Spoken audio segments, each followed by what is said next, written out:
Salam, hormatly vatandaşlar. Men şuň sizin bilen Türkmenistan'ın gelin habarları boýunça gülüşletmek gelýär. Şuň 8 awgust 2020-nji ýyl bazar günü. Dün men Türkmenistan'ın ýanky vatandaşlarymyla gülüşdim. Şolar bir topar habarlar ýerdi. Şu ýerde başlan. Şol mazal üçin ine bir habar geldi Gökçe Owasyndan. Aşgabatyň ýanyna edil. Ýanky birleşip durun bir köşeden soň Gökçe Owasy bar. Gökçe Owasy men köp dostlarym bardy. Ýanky işleýärken Aşgabatda. Şo ýerden biziň bir watandaşymyz Gökçeň ýagdaýyny öküzdi. Oň videosyny köçe çykyp öküzdi. Hemme ýanky bolup geçen zatlary we ýagdaýlary düşünürip göp aýtdy. Şo ýerde ine mazal üçin oňdan töhbetleşik etdim. Türkmenistan'da Gökçe'de şolardan 800 manat aylık alıyor. 800 manat aylık takminen $25 alıyor. Şunun eti veriyen pulu 80 manat.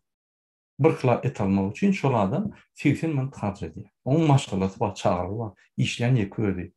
Yine şu 80 manat harç edenine şol ailenin 10% oluyor. O bir kila et almak için. Lütfen. Bir kila et almak için senin ayının 10% gidiyor. Şu ayda yani bir hocalıkta 5 adam olsa, en atası 3 çalışkı olsa ona takminen 10 kila et gider. Minimalına giden ýagdaýyna. Yani çağrı timeli yani. Siz bilýäňiz Türkmenistanlar et köp ýerler öz naharlarına. Mesela için Avrupa'da eti hepde 2 kere ýerler. Ondan köp ýerler, balığı ýerler. Ondan et ýemýärler. Yine Türkmenistan'da günne et ýerler. Şuraya bizim bir deyap desturlarımızdan anlardan gelen bir nahar kulturası şuraya. Şunun için şu adama 10 kila diyenmezde şunun az bolya yönü 10 kila et alan ýagdaýyna aýla oturuyor.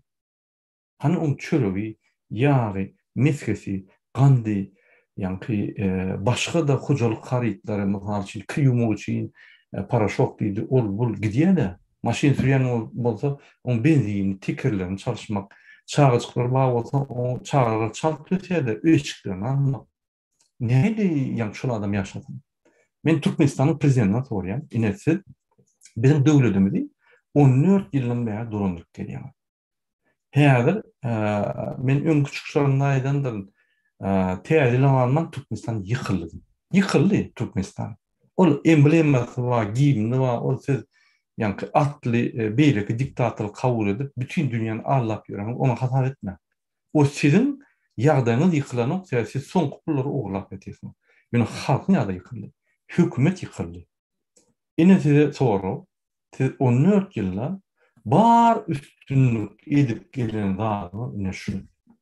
Şuraya maşgala Gökçe, yani Owasyň maşgalasy hemme ýerde Türkmenistan. İçinde men her gün düşünýär. Leva, Mari, yani Daşoğuz, Balkan ýagdaýlary gowrak ýöne ogrulyna has eder. Ahal, hemme şeyine. Üýtköşükler şol maşgalan ýagdaýy, üýtköşükler emheme aýyan şol gözläp ýörmän. Kim alsaň şol ýagdaýy edip şurýardy. Bizde adam tutmak gip bilýär. Şol Türkmenistan döwletine garşy hereket edýär. O hereketde o hakykat.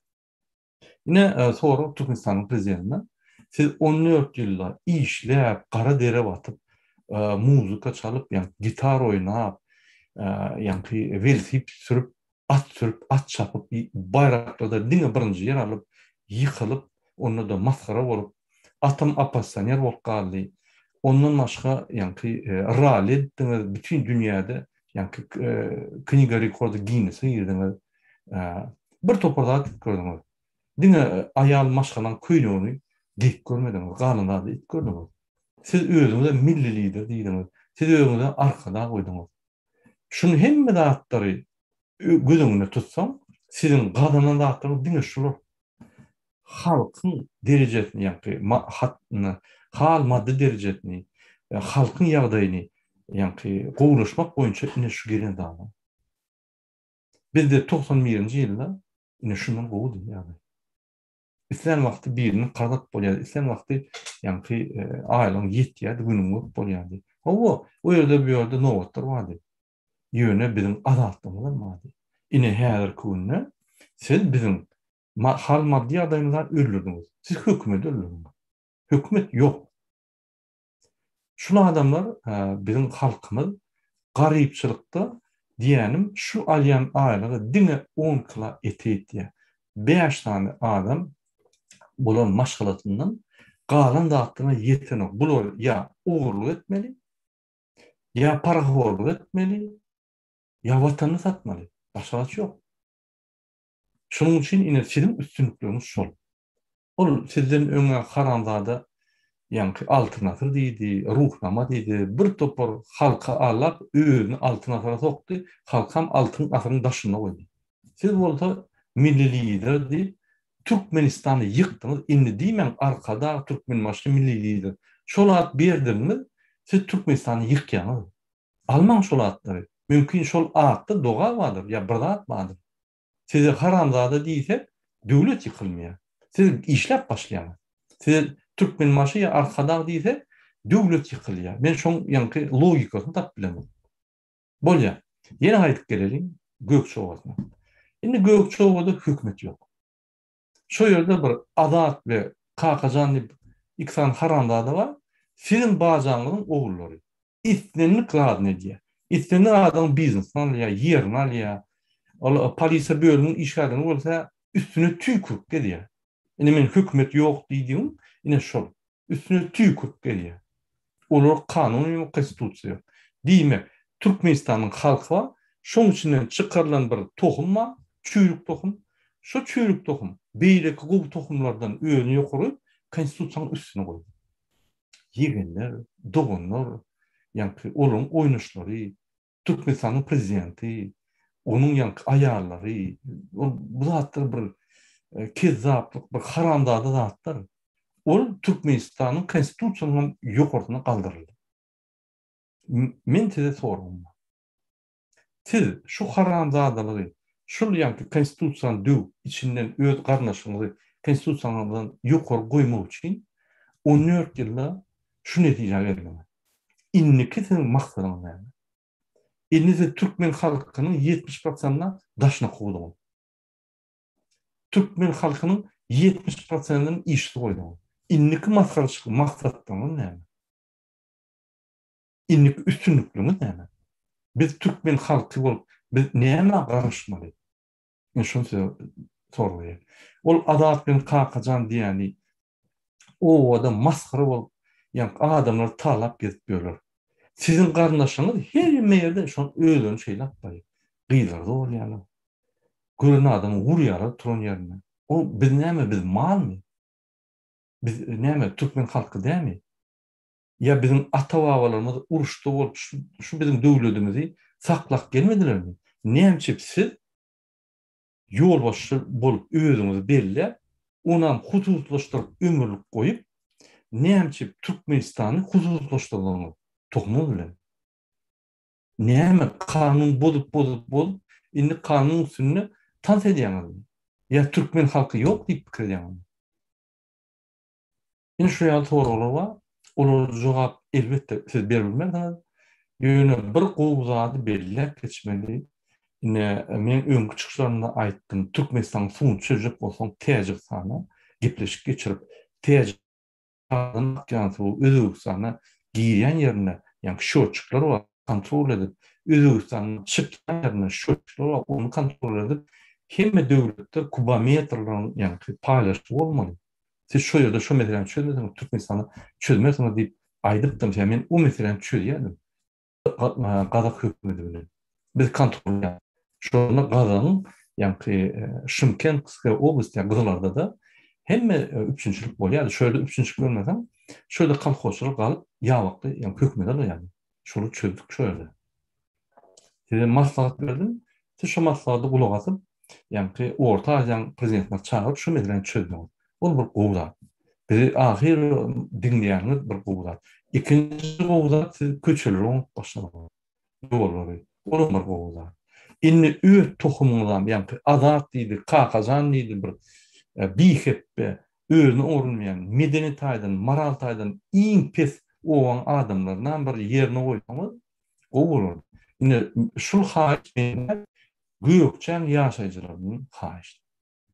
Siz Türkmenistanyň prezidenti bolýan bolsaňyz, siz halkyň aladatyn edip milli lider bolýan bolsaňyz, onda birinji bilen öz garnaşyňyzdan başlamaly. Şu adatyn kakajany tutsa etmeli. Tutsa etmesinden ýanyna çagyp, agzyny koşlap, illerini danyp öýüne tutmaly. Gaýdyp köçe çykmaly. Sizi maskara etmeli. Ýöne siz maskara bolup, men pikir edýän sizin maskaraçylygyňyz, sizin imidjiňiz. Yani siz hem yerde maskara bolmasaňyz, günüňiz geçenok. Menin pikirimçe siz maskara sözü edepli söz bilen çalışýaňyz ýerine. Edepli, awra almak sözü, yani kanun esasında gezmek sözü, siz maskaraçylyk bilen ýa-ni çalışyp, şoň hümedini bilen bol. Men düşündirýän. Döwlet başy, ýol başy öz ýa-ni edebi bilen, öz edep medeniyeti bilen, öz ýa-ni alyp barýan işleri bilen, aryssaçylygy bilen, adalatlygy bilen halkyň arasynda awra almaly. Size ýok ol hereketler. Size ýok ol ýa-ni kehitlenen karakterler. Gynansak da. Biz siz saylandok. Biz siz saylamazdyk hiç wagt. Siz özüňiz saylan soň biz ýani näme bizden sorman bizi öýlendirdiler. Biz ýa-ni öýlenýän gyzymyzdan ýa-ni görmedik gözüme. Olum siz bolup çykdyňyz. Indi biz bütün ömrümi gezmedim şeyini. Ýok. Men indi Türkmen halkyna Ilaytada göýükçe obasyndaky ýaşaýan ýaşaýjylar ýerlenmesine diýip. Seziň men ýerden ýa-ni surada. Şu ýerde ýa-ni bir topar adamlar gaýyk çykypdy. Gaýyga seziň gowy. Şu ýerde Orsiýetde öňkü zamanda baýlar kofe içip, konyak içip, arak içip, arkyň gürleşýärler. Şu ýerde gullar, ýa-ni şul gullar gaýygy çekip, kanaldan gaýygy çeker, öňkü wagtlarda motor bolmadan soň, ýel bolmasa şu gaýygy çekýärler. Şunyň altynda burlaki diýär. Indi şunu men näçe görkezýän. Şul türkmen halky. Ol gaýykda oturmalarym Türkmenistan prezidenti onuň garnaşlary. Bunu keyip çekip, yani bu durumda diýince alıp, o ýerde de biheppetçiliğini görkezip, bütün dünyada yani maskara bolup, gumunup ýören adamlar yine gaýyň üstünde. Sizem yine biz Türkmen halky gaýygy çekip dur. Şul adamlar çek gaýygyň adamyň arasynda bir sorýa. Ýende näçe ýörmeli? Birisi ýa mene bilemok, men politika goşulamok. Yine biz politika siýasata goşulmasak, ine şu ýalatlar bolýar. Şuňa haramaklar. Adat kakaçan diýdi. Inanyň türkmen ýa-ni maşgalasy ullar. Bajan wa bajan ýa-ni dogunlar wa bajan dogunlaryň daýlar wa, uluň çaglary wa. Köpelkler bular. Her kimem ýa-ni ondaşynda da bir şystýolka bar, ýa-ni bir topar şolara hyzmat edýän adamlar, onuň gününi görmeli. Mecbur. Ine şu ýa taýpa toparlar, tohum halky edip gelýär. Iň arkasynda da arkada, şu öz tohumyň arkadagy Berdi Muhammedow Türkmen halkyna garşy düşman. Ine şol. Ine bolup geçenler. Şonuň üçin gökçe ýaşaýjylaryny ýüzlenýän. İniler, jigiler, ağalar, daýlar, atalar, iniler. Indi gözüňizi açyň. Bu adam size hiç wagt kömek etmeýär. Inanyň. Biz bu adamy saýlandyk. Bu adam ine edýän haramlyklary, ine şu adatyň takajany edýän zady, o siziň owada Türkmenistanyň prezidentiniň edýän zady şol. Ol öz köşkünäki edýän zady, bütün Türkmenistana ýaýryp edýän zady Hudaý saklasyn. Bilmesen gowy. Ýüregiň durup galýar. Türkmenistan hupatyna dygyny düşünýär. Ine şu ýaly şu sistema gurulýar. Şu sistema bir adam üçin gurulýar. Şu adamam öz tohumuny saklap, özi köşkde giraýyny gezip ýör. Şu adam daşary ýurtda halkara terrorizm edip, pulunu adamlar tutturup satyn alyp, konsulsa salyp, o ýerde de 8 konsul, inanyň 8 diplomatik konsul, bolýar bir-ikisi MHM bolsun. 8 diplomatik konsul. Şol adam urup, onu banditler ýaly, terroristler ýaly, video ýaly. Sen Türkmenistan prezidentine öýtünç doğru.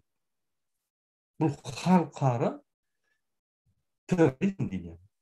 Indi men Türkmenistan'ın içindeki terörizmse düşünüyorum. Indi şol oğlanları, yani mitingde çıkan oğlanları, Ilayet'den Mehmedov, Bayram Ali'nin yaşayıcısı. Bayram Ali, yani Pınar vilayetinin Bayram Ali etrafının yaşayıcısı. O yerde onun doğunu, yengetini, karnılaşını, hemmetini kızıp başladılar. O terörizm değil mi? O görgülerin günahı ne mi? Ola adam 18 yaşlar öz yank ıkbalını etmiyor.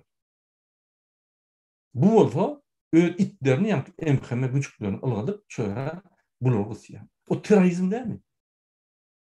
Şunun olursa iyeti size bakar. Yine şu yerde atacağını bir zat değil mi? Emkeme güçlükleri ılgak gelir. Yönü şu yerde Gökçe'de emkime güçlükleri gizleniyor. Sen güllerine düşen okşam. Güllerine düşse bunun üstüne tükürüp geçiyor. Emkeme güçlükler, emkeme işgaller, teröristler olur üstüne tükürüp üstlerine yani sığıp öğrenen bir binamız yüzü padoş adamlar. Käwileri prezidentlerim geçen paraholuk boyunca yani dünya karayışı boyunca edebiyatın moral taydan petli boyunca. Ol polis taga görgüler halktan çıkan adamlar ular tükürýärler. Hemme udaran olar ya. Şoň üçin gökçän ýaşaýjylar. Men size näme bilmeýin? Dedim. Oňa ýaşaýlar bar. Näme? Öň Sowet hökümeti bolmaka gökçe ýokmy? Bady. Maslahatyňyz barmy? Bady. Hökümet ýok. Düşünün. Hökümet bolanmasa şo ikisany kezzap gökçede hiç şart etmediler. Derrew ýyglardylar. Polis diýdi, MHM diýdi, prokuratura ýyglardylar. Hani hökümet? Hani bular näme etjegini edýär? Hani hökümet? Sen bir ýeriniň ýanky tuğuny oglasaň, ýa bir ýerine bir zat diýsen, ýa hökümetde näme gaçyny bildirsen, MHM güçlükleri çözmek diýerler. O diýmek o hökümetde ol bir ýurdu basyp alan terroristler. Ilaytada bir terrorist bar, ol halkara terroristi. Afganistandan heroin alıp Kirkiçidäki gurulan aeroportun üstünden Venezuela urup ýör. Parça.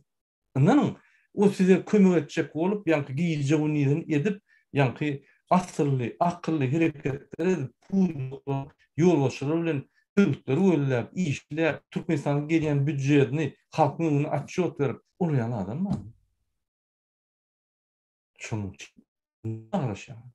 Men size turun galyn diýemok. Ýok. Öz owaň problemalaryny özüňiz çözün. Murat Gurbanow çözüp bilmez. DBT de çözüp bilmez. Türkmenistan prezidenti çözüp bilmez. Diňe özüňiz. Barın arçynyň ýanyna, hekimlere barın, aýdyn. Bu ýaly haramçylyk durduň ýa bolmasa ogul biz özüňiz çözýär şonu.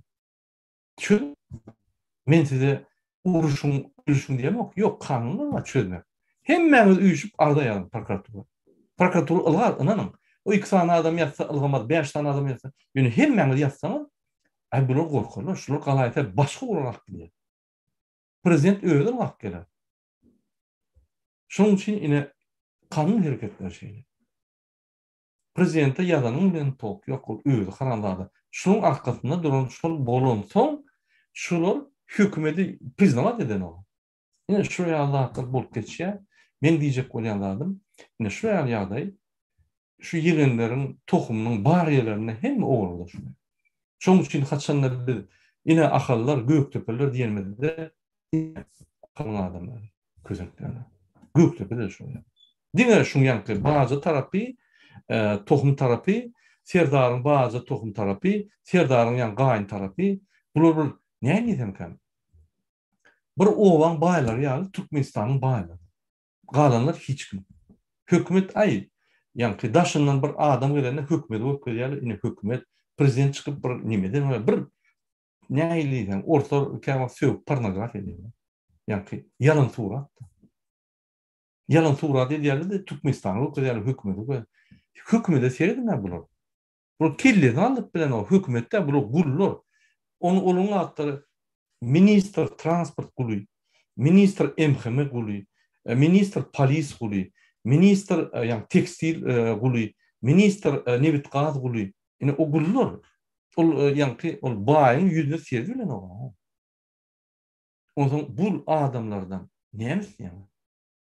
Olara saylanasy ýa-da saylapdylar indi bular minister. Bu tarapynda da Hramov ýa-ni MHM gullugy bilen üstünde dur. Ýygyna girmäken bular basyp dur. Olar ýygyna girip birden bir zat bolsa çykaryp diýje 3'te gelip kellini haltyr edip oduny alyp gidýärler. O ýerde sen kanunyň sen kim zat ýok. Odun depawalya Çüllikovdan başlap beýleklerini öldürýärler. Ýürekler çydamaýar. Ine Çüllikov eýem ikinji gerek ýüregiň problemasy boldy. Ölýär. Ýitip gidip oturýarlar. Bular bir banditler, teröristler. Bir Türkmenistany terörist banditlerden azat etmeli. Biz azat saýlawy geçirip, siz saýlamaly, kim saýlamaly? Siz o waň adamy saýlamaly. Siz owadan deputatlary, ýa-ni wekillerini, agzalaryny, mejlisiň siz saýlamaly. Soň saýlanyňyzda onyň köçe öýüne girip salamlaşyp hyzmat edersiniz. Şo bolmasa ýok işler Türkmenistanyň. Durmuş ýok. Türkmenistanyň baý döwletiň garyp adamlary gaçyp gidip oturýar Türkmenistanyň. Gaçyp bir uly bir ýa-ni gün ýokdur, diň azatlyk bar. Şolar köşüşdirýär. Bir uly bir ýa-ni baý gün ýok, o ýerde de 10-16 saat işler kül bolup sünkleri erap size pul berýär. O ýerde de Türkmen halk kösini, beýerde de kösini näçip bir topar baýlar, bir tohum, ýa-ni özüni baý saýlap, olam nämiş? Ýa-ni Berdimuhammedow öz prezident wezipesini hususlaşdyrdy. Endi döwleti hususlaşdyrdy. Bilen dim otyr. Ýa-ni şo turatda ýa-ni. Gelin. Gaýry çekip otyr. Olam döwlet, Türkmenistan döwleti gaýry sünnetlerim Türkmenistanyň baýlary şoň tohum. Bilen şo Türkmenistany gaýry çekip ýatyr. Biz siýasata goşulmasak, biz öz ýagdaýlarymyzy çözmesek, çözülmeýär. Gününden kıynaşar. Anladın? Bu gelmişe hükmedi. Yani Niyaz'ın ikinci oğlu mu, birinci oğlu mu neyememiş, planmış, yönü şu getirilen, mecbur yağdayda koyulun. Mümkün bu görgülü gideceğim olyandır olayım, gitsem bunu öldürülür deyip yani yerayın köşkünde gidelim otuyor. Dvayneğini toğlam. Bilir mi o? Şunun için gökçe oğan yaşayıcılarına, yaşlılar, eneler, atalar, cigirler, inler, dayılar, yönü oğlanlar, kahramanlar, gıyılar, ayarlar, sevgiler pikir etmeyen bir yere gelip çözüp gidersiniz problemi. Öğreniniz, oylanın, konuşun, bilen maslahatla şükürleş. O köçende yani ağırarak bir yer olsa, barıp gürleş, ya şu nimet ne, bir de yaşayan oğlu edemedin. Şöyle hekim olsa yanına varın, üç barın bir-birden barman. Biz nimet etmeli? Oğlu etmeli olsa görkez bir yerini yaralı gidip yani bir kezapçılık edeli, başka günümüz yok. Ya ölmeli. Tapsın, çıkalga tapsın. Türkmenistan'ın hükümeti, Türkmenistan'ın konstitusyasını derca etmeli. Türkmenistan'ın konstitusyasına yazılı, eğer de sen işlemesen, ya da senin alyan ailenin, yani takminan $170 pes olayan olsa, onu Türkmenistan'ın hükümeti şu yetmeyen aileler sosyal kömük deyip size vermeli. Şunu büdjette sosyal kömükler deyip yani pul var şöyle. Hem de devletler şeyle değil mi Türkmenistan'da size vermeli. O sizin probleminiz de işler yok, zat yok. Hükümetin alıp barayan işleri şu işler yok. Yine şunun için biznesler yapılıyor. Zavodlar açılıyor. Bir gerek zavodlar pul koyup açılıyor, yürütülüp bilen yok. Açılıp şol gerekli zavodum yürütülüp bilen yok. Spesyalistler yok. Spesyalistler neyme yok. Sebebi yine perhat durduğu gibi tutup palsoslar salıp yani konsta uruyalar. O görgülü kızıl diplomu oturana olur.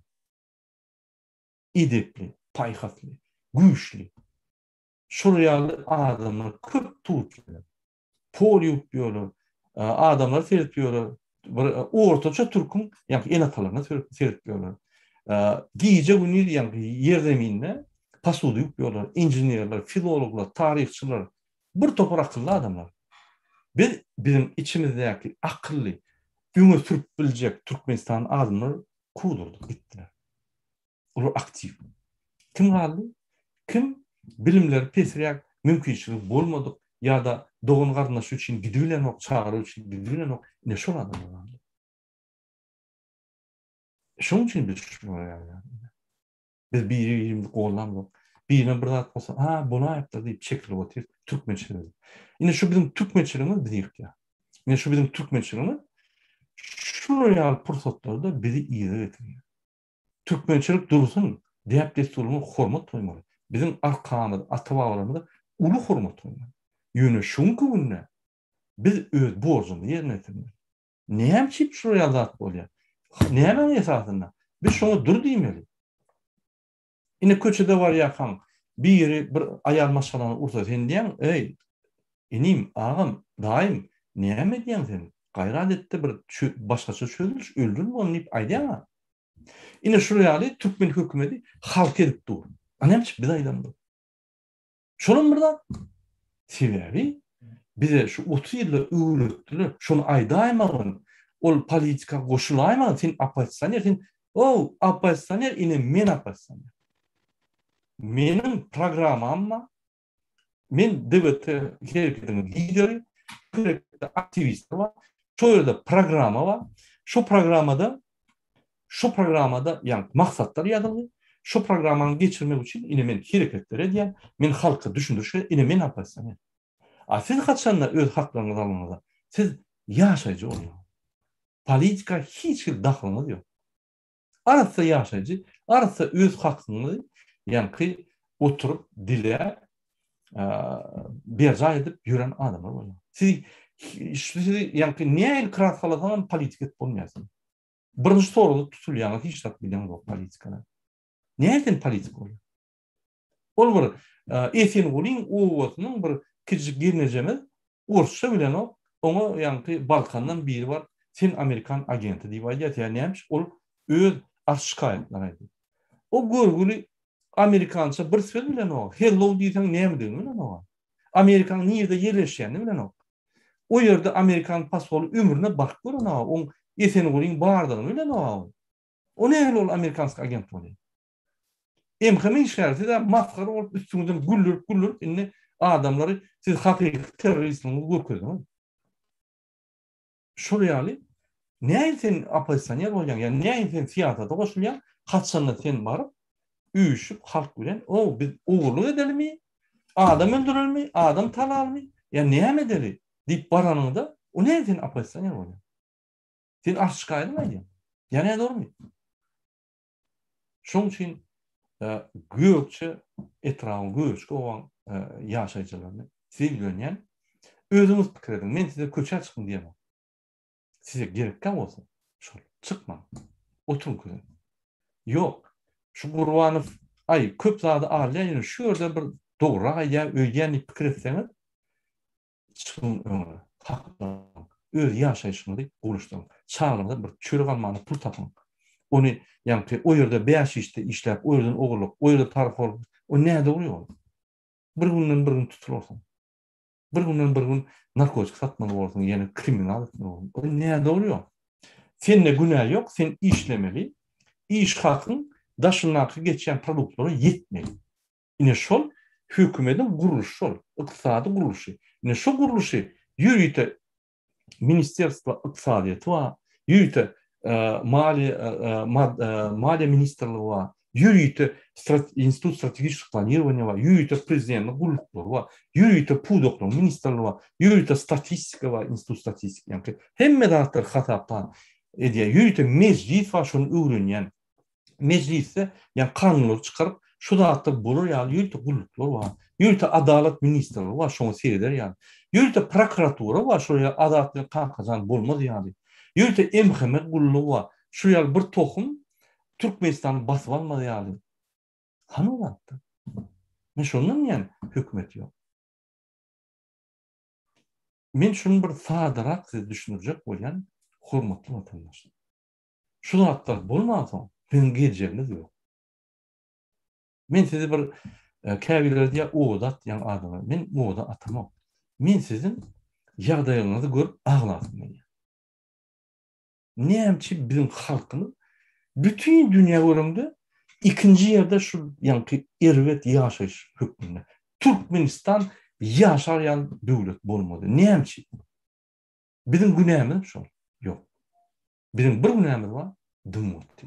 Ay bolýan Türkmençiler. Her şeyle bolayıpdylar. Allah'ın işidir bolmadı. Allah'ın işi doğru. Yani Allah her kime kual berýär. Sen herkedin göre ykbalyň çarşkyp otyr. Eger herket etmese, ykbalyň şoğurdan bolýar. Ölüp kösen kip otyr. Häzir koronavirus diýen Türkmenistanda. Basyp alýar Türkmenistan. Şulardan koronavirusga garşy görüşen olar. Näme profilaktik işler edildi? Zero. Näme ýa-da ýürüte brigadalar we oğul aýlanyp profilaktik edýär. Zero. Näme ýa-da sanitasyon adamlary adamyň suw içleýän ýerini analiz edip, ýa-da iýleýän ýeri, adamyň ýa-da kut barýan ýerini dezinfekasiýa edip, ýok. Bu görüşen olar. Bu näme diýär? Öz tohumyny özüni goraýar, galanan ölenir. Menne günah ýok. Sizde bunu ýurmuş prezident. Biz yaramayan hemme taraplarından ağır halk. Bir geldik sizin yanınızda, sizin doktor, hastahana. Siz hiç rahat etmeseniz biz ölüp gidip dururuz.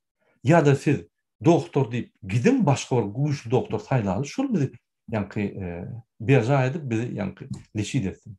Yine siz VDP'ni saklap durursunuz Türkmenistan'ın prezidentinin. Siz halk maslahatının genişinin VDP'ni yollaşını saklap durursunuz. Hiç kim hareket etmiyorsunuz. Siz blok ettiniz. Käme wagt ýüreninde bir aýaklaryndan blok etse, ýykylyp aşlyňa döýýär. Ine siz şonu etdiňiz. Biz ne ýürek bilýäs, ne hereket etbilýäs, biz ölüp gidip otyr. Siz şol WDP'ni hututlaşdyryp, Türkmen halkyny, Türkmen döwletini üstüreňiz. Biz ýa-da aýdyp eýýäm täzeden 15-nji asara wagtdy. Baýlar, ol azat kakajany ýalyp haramdalara çykýar. Halkyň üstünden İtlendik zaten gıyılar doğrulap yetmiyor.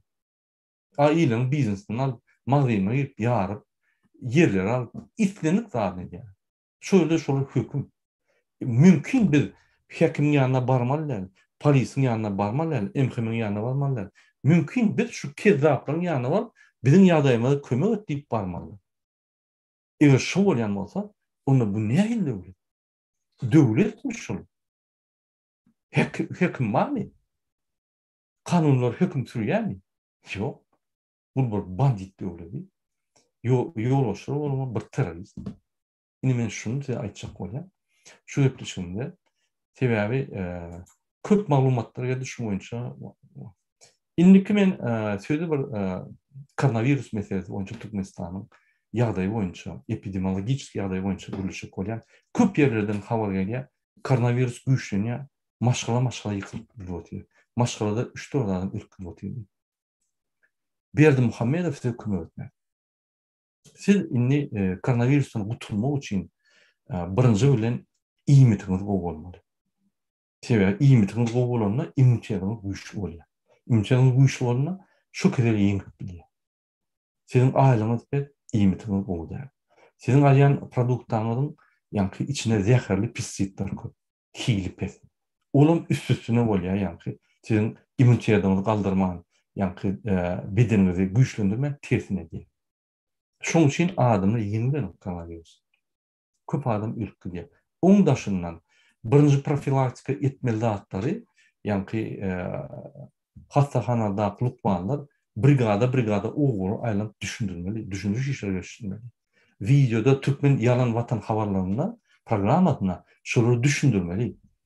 Türkmenistan'ın televizyonu her bir saatdan düşündürüş, gepleşikler geçirilmeli. Düşündürmeli, yaraman ýagdaýyny näme etmeli, özüni izolasiýa etmeli. Beýleklerden bir tama aýyrmaly. O ýerde sen dezinfeksiýa edip oturmaly, olmaýar şu. Sen mikroplaryň, sen virusyň ölünçe. Hemmeler sana gelmeliler. Şöyle nahiret eltinýän bolsa gapyda goýulmaly, sen gapydan alıp yine şoru berip, onu dezinfeksiýa etmeli. Şu ýagdaýlar düşündirmeli. Hanılar? Spesialist yok. Bu kime gerek? Devlet, gaýetleri şu bir tarafa var ya, ýel akıdylar ya. Biz vertikal aşak batıp var ya. Şoň üçin koronavirus meselesi Türkmenistan'ın prezidenti çözüp bunu bilmeýär. Diňe Türkmenistan'ın kim bedeni ogşak bolar, şolar ölüp gider, bedeni güýçlek bolar, şolar çydap, ol diýmek çydap ýaşar. O diýmek sen bendidin gönlün hökümetin kömeksiz, hökümetten kömek alman virus aşılar. Yine Fransa'da mı karşıyım? Her niýen açdan şol informasiýa, televizor açdan informasiýa düşündürýärler. Eger de sizde koronavirus bolsa, birinji şu nomera jaňadan, ikinji öz terapewtyňa da jaňadan, üçünji hiç ýere çykman oturuň. Kim bilen gatnaşan bolsaňyz şolary identifikatsiýa edip, şolary jaňa aýdyň. Şolary eýýäm karantin ýa-ki öýler ýerip durup, ýa-ki öýlerini izolasiýa edip şol virus geçirmesinler. Ondan başga sen özüň egerde ýa-ki ýagdaýyň kyn bolsa, şu nomera jaňa wraç Lukmandan ýene. Ondan başga ýa-ki vaksinasiýa edip dur. Ondan başga bir toparda höküm edýär. Bir köpük tölemdi. Hökümetiň borjy edýär. Pulumuz işlerinde yetmedi, hökümetiň borjy. Öýe saňa pul berýär şu adama. Öýe kwartiraňa töläp berýär. Onu hökümet diýär. Ol adamyň aldatyny diýär. Onu da adamlar Macrondan näherden. A biz bolsa bir terrorist gelip imsin Dmytri Türkmençiler ay şular ýene biri ýa gowy geler. Gelmeýär. Olu skameyka zapasnoyda otyşun. Gelmeýär hiç wagt. Ol ölse, ol ýa-ni 37 ýaşda on beýleki kerinden ahty we ola hakyky karanlady. 16 ýaşyna gyýy zorlap. Şunu adamlar sizin gelecek ykbalyňyz, sizin çağın ykbalyny çözjek adamlar bu eýýäm haramlady. Entek Berdimuhammedowa da sag bolsun diýersin. O haram maşa sag bolsun diýme de, şol atamyz bolmasa bu ýaly günme bolmady. Gün ýa-ki her giden prezident gowy galy. Sebäbi bu haramdadyr. Bir haramdadan başga bir güýçli haramdady. Şoň üçin bizim ykbalymyz şu ýaly. Şunu biz durulmasak duracak yok. Men şunu size düşünecek bolayım. Indi yine bir aýtjak bolýan başga bir tema DVT halk hereketi boýunça. DVT halk hereketi bu partiýa. Şu DVT halk hereketiniň lideri men. Murat Gulban. Şu DVT halk hereketi hemmäňe çağırýar. İstendik sen küçük blogger bol, istenik sen aktivist bol, sen kim bolsaň şo bol. Bu hereket ine adamlar bar ýara. Ine sen öz Mercedesiň bilen sürüp goşulýan şol ýa-ki at çapyşga beýleki işiň minip goşulýar beýleki ýa-ki güýçli atyny goş. Şu bir çap bar ýar. Şol haramlardan aýyrmak üçin, şu terroristleri aýryp Türkmenistan azatlygy azat saýlary etmek üçin, sizi saýlap, sizi ýolbaşçylyk etmek üçin, sizem içinizde en akıllısy, en paýhasly arsa adam saýlar üçin, ine şoň üçin biz barýar. Şu ýolda. Şoň üçin şu ýola bizim barýan ýolda her kim hemmesi Mercedes bolmaly, bizim ýa-ki 300.000 kilometr tezlikde gitmeli ýa zat ýok. Ýeşekli goşul, atly goşul, ýörek goşul, ýa-ki biriniň üstüne minip goşul, maşyny, samolyotly goşul tapagy ýok. Hereket diýär şu. Ine şu halkyň hereketi. Sen bir partiýa bolup goşul, tapagy ýok. Ine şu hereketiň platformasy, politik platforma. Şu politik platformanyň esasy, ýa maksady Türkmenistanyň, Türkmen jemgyýetine ähli demokratik güýçleri toplap, Türkmen halkyny birleşdirip, ýurtda düýpli demokratik özgörüşleri amala aşyrmak maksady bilen döredildi. Ine şu hereket. Şoň üçin bizim platformamyzda ýa Türkmen halky DVT platformada istenen adam gelip çykyş etdiler. Ýöne çykyş edýän adam demokratik prinsiplary bolmaly. Mysal üçin Sapar Muradow çykmady ýa oň demokratik prinsiplary ýok. Ol demokratiýa göreşýän adamlar bu ganitliýe, bular ýa-ki rewolýusiýa edip döwleti ýykýar diýip başgaça bir pikir edýän adam haky bar. Haky bar. Şoň üçin şol ýollar, şöra şu gelmeli. Oň öz ýolu bar. Ol diktatorlar hormat goýup, diktatorlar bolmaly. Şu diktatorlar bizim hojalyňyz diýip ýa öz ýolu bar. Oň haky bar. Ýöne biz şonu ýalňyş diýip düşünýärse, biz başgalary şu bizim ýolumyzda, bizim düşünjämizde, bizim maksatlarymyzda, bizim pikirlerimizde deňelýän adamlary ýygnap hereket edýär. Ýa şunu DVT halk hereketi diýär.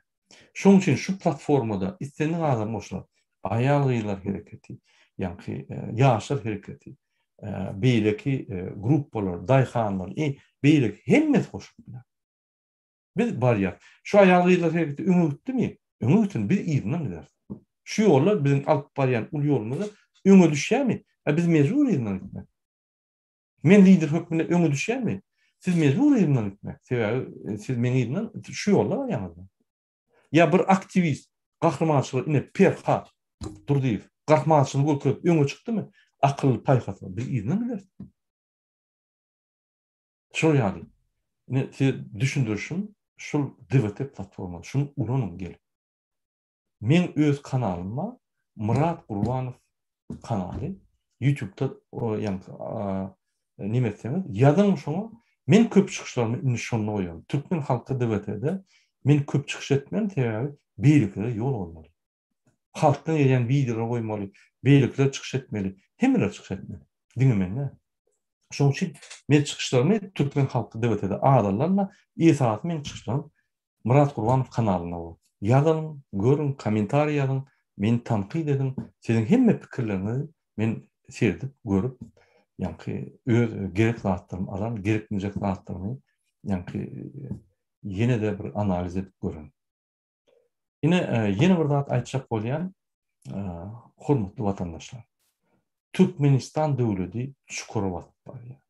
Türkmenistan döwlet Türkmenistan'ın içinde yaşar ýaly ýerde.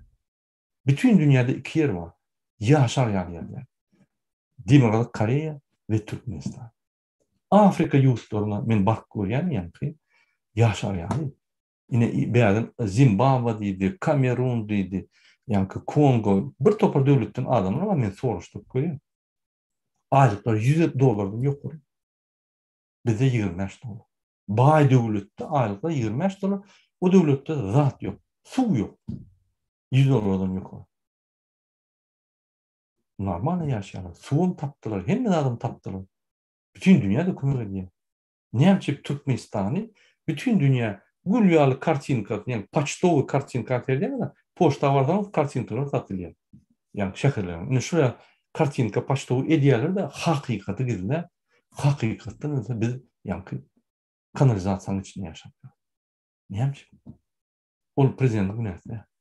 Ola haramdady terrorist. Biz näme? Türkmençilik edýär. Çydaýar. Çydap ülk gibi otyrýar. Biz owadyň içinde döňmeli bilemdi o. Şonu düşünmeli. Şoň üçin her adam öz haklaryny almaly, her adam kanuny hormat goýmaly. Türkmenistanyň prezidentiň kanuny hormat goýmaly. Azat Kakajan Gökçanyň ýa-ni haramdadalaram kanuny hormat goýmaly. MHM şöýdäki MHM'ler kanuny hormat goýup şolu arest etmeli. Polisler ýüzüne tüýkürseler, ýüllerini tüpürüp, kanuny hormat goýup derrew arest edip ýygnamaly. Şu döwlet, şu durmuş, şu stil bize gerek. Şoň üçin Büyük Türkmen halky diňe. Sağ olun.